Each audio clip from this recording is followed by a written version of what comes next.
جناب سید محسن صاحب USA، السلام علیکم۔ ہم آپ کے ممنون ہیں کہ آپ نے ہمارے ویب سائٹ پر یاد فرمایا۔ آپ نے پوچھا کہ برائے کرم یہ بتائیے کہ بریلوی تحریک کب سے شروع ہوئی؟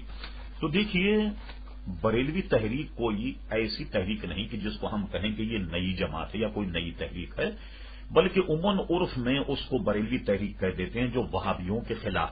ظاہر ہے کہ وہابیوں کے خلاف تحریک تو بہت عرصے سے چل رہی، جب محمد ابن عبد الوہاب اس دنیا میں آئے اور انہوں نے اپنی امامت کا دعویٰ کیا اور یہ کہا کہ ہمارے علاوہ سب کے سب مشرک، جیسا کہ علامہ ابن عابدین شامی رحمۃ اللہ علیہ نے فتاوی شامی کے مقدمے میں بھی اس کا ذکر کیا اور اس کو گمراہ بتایا۔ محمد بن عبد الوہاب کے سگے بھائی سلیمان بن عبد الوہاب نے خود اپنے سگے بھائی کے خلاف کتاب لکھی، وہ بھی آپ دیکھ سکتے۔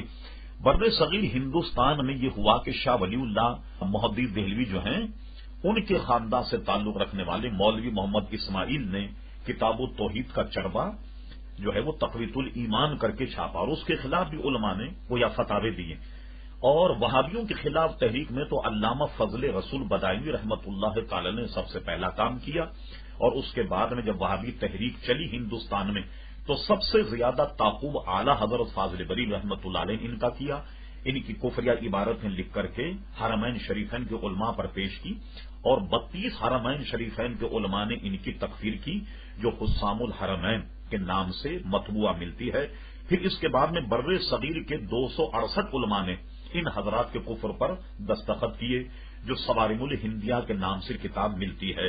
تو اب وہابیوں کے خلاف یہ جو تحریک چلی، عموماً لوگ اسی کو بریلوی تحریک کا نام دیتے ہیں، تو یہ وہابیوں کے اصل میں خلاف ہے۔